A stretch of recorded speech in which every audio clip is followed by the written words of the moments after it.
48 na.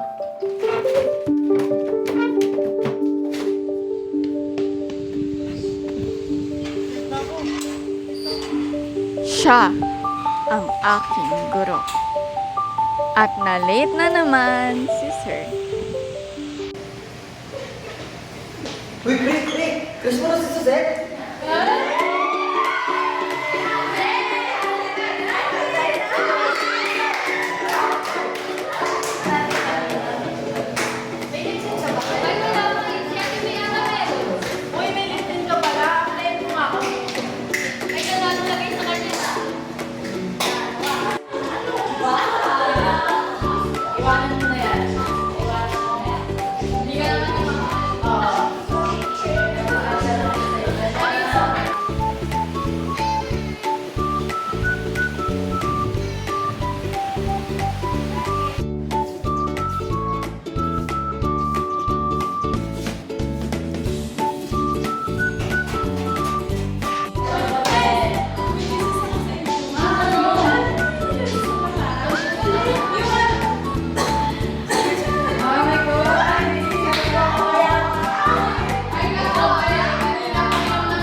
What did we discuss last week?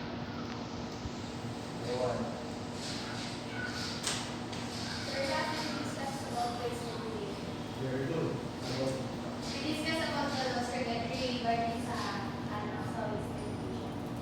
Very good. About Sir, last week we discussed about waste management. okay? Siya ang aking guro. Very good. Pagod man ay kitang-kita, boses niya ay namamaos. Ngunit pagmamahal ang wika. Sa bawat aral at gabay, walang sawa siyang nagtuturo. Kaya't sa aming puso, siya'y dakilang guro. Last week, diniscuss po natin about sa recycling waste. Ay, matatalo na tayo, pre. Talo na yun. Gabi. Boys at the back! Mas naman, gumising ako ng maaga para gumawa ng PPT. Para lamang maturo sa inyo ng maayos at madali. Umakyat pa ako ng 4th floor. Kahit masakit yung lalamunan ko at tagaktak yung pawis ko, isa lang yung hinihiling ko eh. Makinig kayo. Dahil para sa kapakanan nyo rin to. Dahil ayokong umalis kayo ng classroom nang wala natututunan galing sa akin. Naintindihan nyo ba?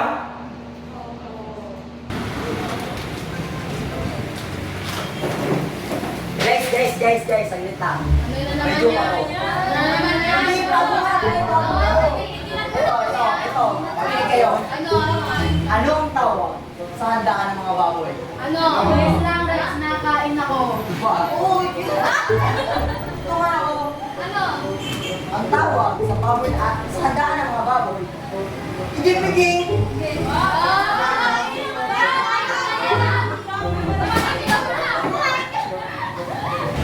Ito namang batuhan. Mga kaibigan tayo dito. Ito.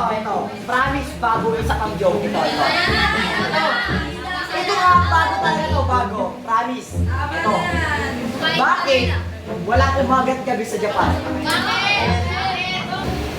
May ito. Ganito nga yun. Di ba kayo nag-iisip? Puro sila hapon doon.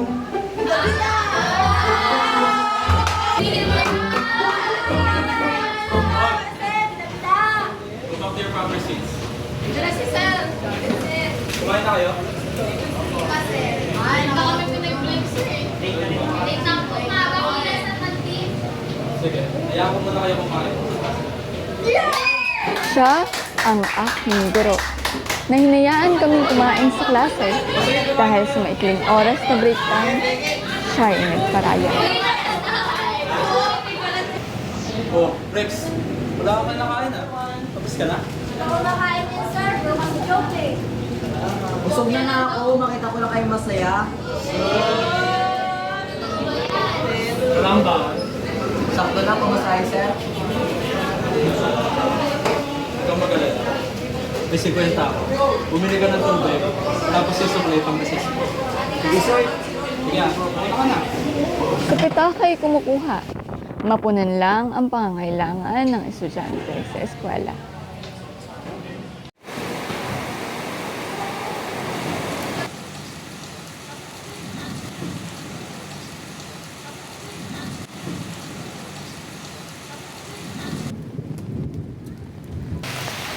Bakit ngayon pa sa mga panahon?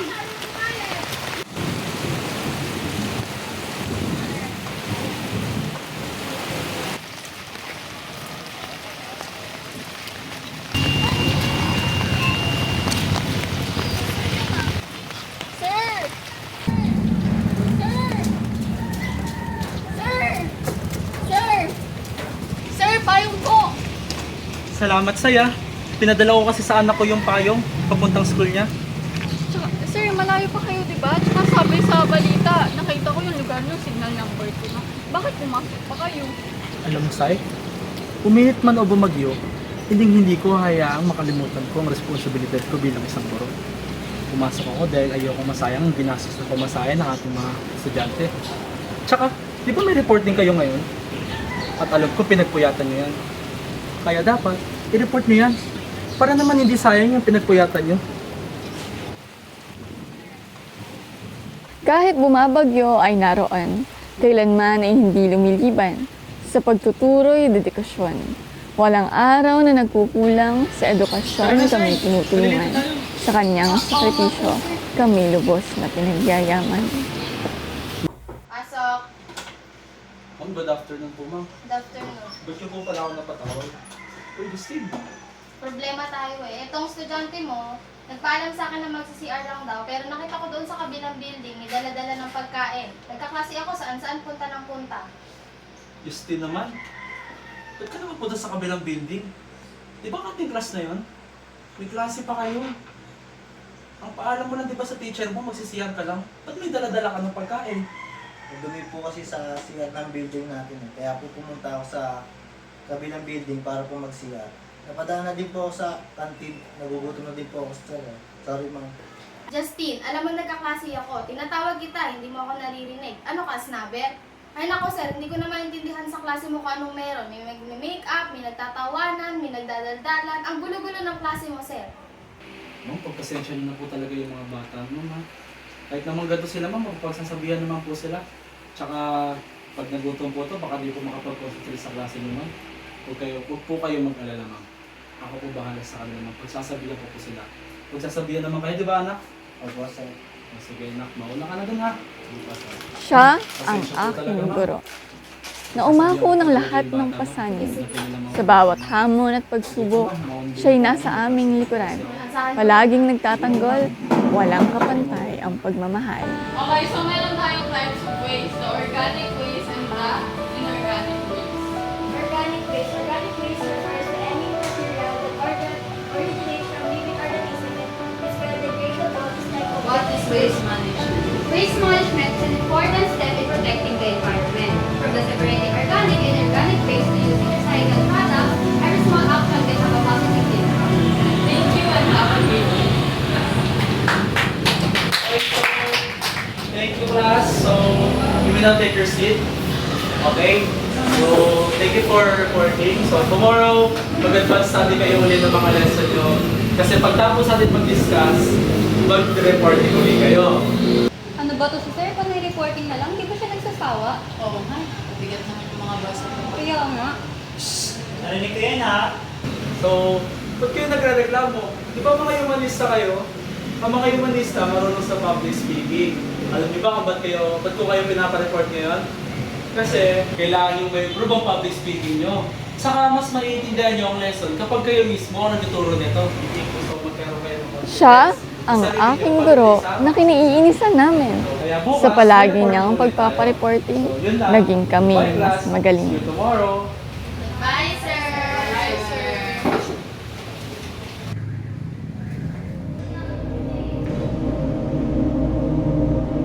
Hindi na naman pumasok si Dave.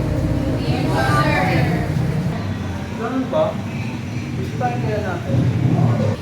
Sino kaya gustong sumamang bumisita sa kapatid? Ako, sir. Alam ko po bahay nila. Siya ang aking guro na umaas ng isang ama na walang sawang nagbibigay inspirasyon. Anong gabi na? May? May! May? May! May? Sino yan?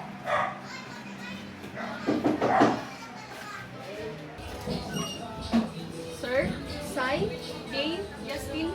Ano pong gagawin niyo dito?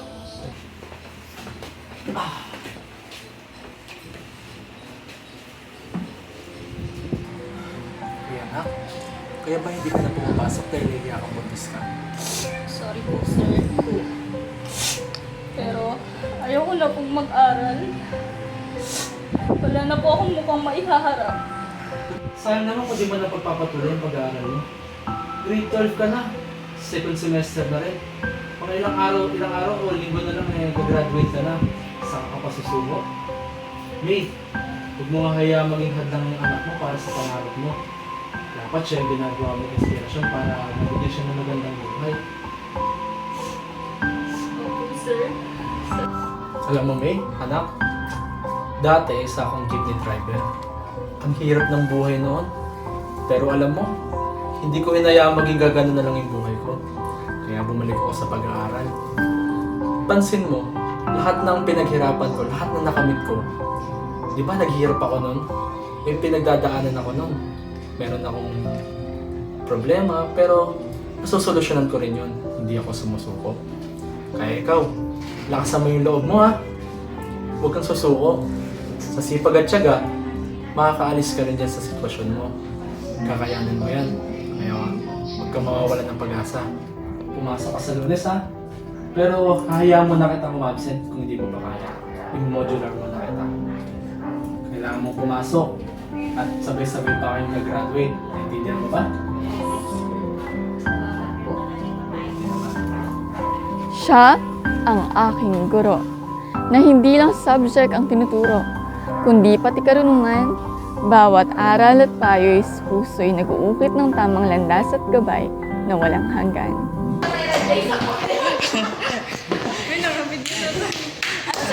Nagbablog na kami. Section Pag-ibig. Alis ka dyan, hindi nakikita yung pag-ibig. Section Pag-ibig. Nagmamahal yarn. Hey. Mga mapagmahal. Sige, message na tayo. Okay na, okay na. May message. O, isa-isa dapat tayo. Sige, sige. Ikaw muna dyan, Mark. Tapos look out ka pagkatapos mo dyan. Ikaw na yan. Sige. Hello, guys. Ayan, so ito po yung section namin. Ayan, so babatiin muna po namin ng aming sir na salamat po sir sa pagtulong sa amin. O sige, sige o. Okay. Ayan, so nagpapasalamat po kami kay sir, aming advisor. Ayan, kasi tinutulungan niya kami sa aming pag-aaral. Di joke lang. Yeah. Yeah, so tinutulungan niya kami hanggang sa makatapos kami. At now, na ito na kami, pag-graduate na at magkakahiwa-hiwalay na. So, last message namin kay sir. Sir, salamat po sa lahat-lahat ng ginawa mo. Salamat po. Hindi ako iiyak. Yan, salamat po sir sa sa ano pa sasabihin ko. Naiiyak na ako. Video ka. Basta yun. Salamat kay sir sa lahat-lahat ng ginawa mo. Yan. So ngayon, I pass this phone sa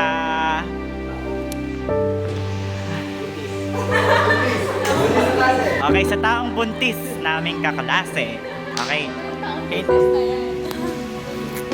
Tatayo din ako. Kaya mo ba tumayo? Yeah. Of course. Hi sir, ito na yung baby ko. So hi sir, thank you sa second chance din sa mga inspiration na binigay mo para ipagpatuloy ko yung pag-aaral ko kahit may ganito na ako. So I pass this phone sa lalaking laging naaasar. Hi sir, maraming salamat sa pagtuturo nyo at ahayon na ako at magpapakarami. I pass this phone sa babaeng chinisip sa akin.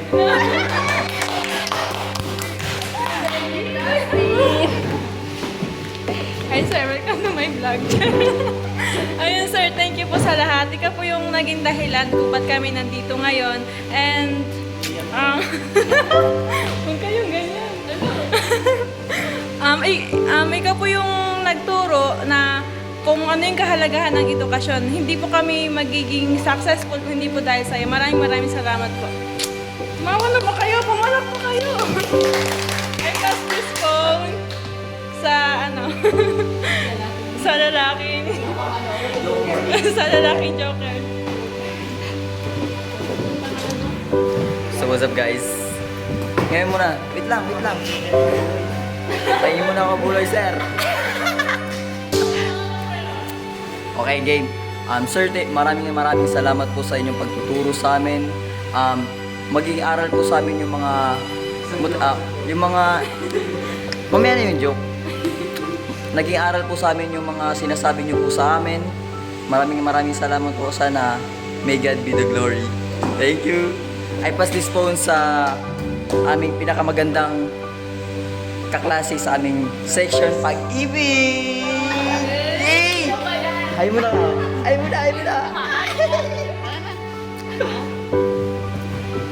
Hello, sir. Ano sasabihin ko? Nahiya ako? Sir, gusto ko lang malaman mo na we are thankful na naging teacher ka namin. Napaka-grateful namin na ikaw yung pumasok sa classroom namin and tinuruan mo kami ng mga bagay na higit pa sa curriculum. Okay. And isa ka sa dahilan, hindi kami magiging ganito ngayon if it's not because of you. So, saludo kami sa'yo, sir. Ayan, saludo sila sa'yo, sir, at the bottom of our hearts. Ayan. Ano ba si sir? Wala. Ano ba si sir? Ayan. sige, titignan ko kung nasa sister. Sige. Ayan. Sir, thank you so much. And hindi lang sa'yo, sir, pati sa lahat ng mga teachers dyan. Thank you. Thank you sa pagtuturo sa amin. Thank you sa paghihirap na pumasok sa araw-araw, paggawa ng PowerPoints, pag-aaral ng subject na ituturo nyo para marami rin kaming matutunan. Ayan. Maraming salamat sa inyo. Thank you sa pagbibigay ng pag-asa. Yes! Last day na. Ayan. Ha? Diyan na? Ano sa dyan na?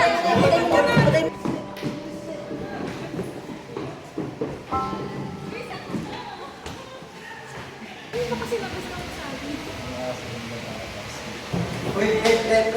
Diyan nagsimulang tala yung tatay ko. Ano na yan? Wala sir, may nagugula kasi natin dito. Sino? Si Suzette at saka si Justin? Hoy! Justin, hindi ka nagkwento ha! Ito tuloy ngayon ang basbasan. Pero ayos na naman mag-boyfriend at girlfriend. Basta huwag nyo lang kakalimutan mag-aral pa rin ng mabuti. Siya ang aking guro. Natili isang ama kung magbigay ng payo sa mga anak niyang umiibig. Parang awa nyo na, huwag din kayong magiging teacher. Huwag kayong magiging teacher ha. Kasi ayoko nahihirapan yung mga estudyante ko. Ba't hindi nyo mag-try mag-social worker or mag-businessman? Mataas ang sahod doon. Basta kahit anong trabaho, Siya huwag ang kayong aking magiging guro. teacher. na palaging nagpapaalala, huwag na huwag kayong magiging guro. Biro man na itila may aral na dala. Nagkakaintindihan tayo. At sa aking pagtatapos sa high school, aking napagtanto, siya ang aking guro. Isang tunay na ama sa eskwelahan man o tahanan ay lagi siyang naroon. Siya ang aking guro na tinanggap ang lahat ng pagsubok, magbigay liwanag at pag-asa sa mga estudyanteng naliligaw. Siya ang kumakandili at tumutog. Siya ang aking guro na hindi lang basta guro, kundi isang super guro na iniligtas kaming mga estudyante niya mula sa pagkaligaw ng landas. Siya ang aking guro na nagbaon ng karunungan na nadala ko hanggang kolehiyo. At oo, siya rin ang dahilan kung bakit nais kong maging guro. Okay na ba to? Hoy, rolling na pala tayo. So, section pag-ibig. Hindi na kasi uso ang ganang mga pangalan ngayon sa panahon natin ngayon, mga anak. So, kung natatandaan nyo pa ako si Earl. Ako ang instructor nyo noon. Laging galit, lagi ko yung sinisigawan. Pero hindi ko yung lubos isipin na magagawa sa inyo na nakabase lamang sa emosyon ko. So, nandito ako, gumawa ako ng video na to upang magpasalamat sa inyo. Naging parte ako ng inyong buhay sa pagkamit ng inyong pangarap. Bale, binabati ko kayo sapagkat kayo nakapagtapos na ng kolehiyo. Aba, siguradong hindi kayo magti-teacher ha. Kasi kung makita ko kayo isa-isa, malalagot talaga kayo sa akin. So, kaya, isa pa, ulitin ko uli ha. Uulitin ko ulit. Tandaan nyo to. Wag na wag kayong teacher! Bakit kayo nandito? Uy! Di ba sabi ko huwag kayo mag-teacher? Bakit kayo nag-teacher? lang? Sigurado kayo ano yan? Uy, ano to? Happy Teacher's Day, sir! Best teacher? You are our best teacher. O yun, nagpapasalamat ako sa inyo, mga aking... nakalimutan ko na. Nagpapasalamat ako sa inyo, aking mga anak, at kayo ay naging parte ng buhay ko. Bale, kalimutan nyo na pinagbawalan ko kayo maging teacher kayo. Pagbutihin nyo yung buhay nyo sa pagtuturo at sana lahat na maturuan nyo ay may magandang pangarap at magandang kinabukasan. So yun, salamat sa inyo at salamat din sa pakikinig. Paalam! Bye!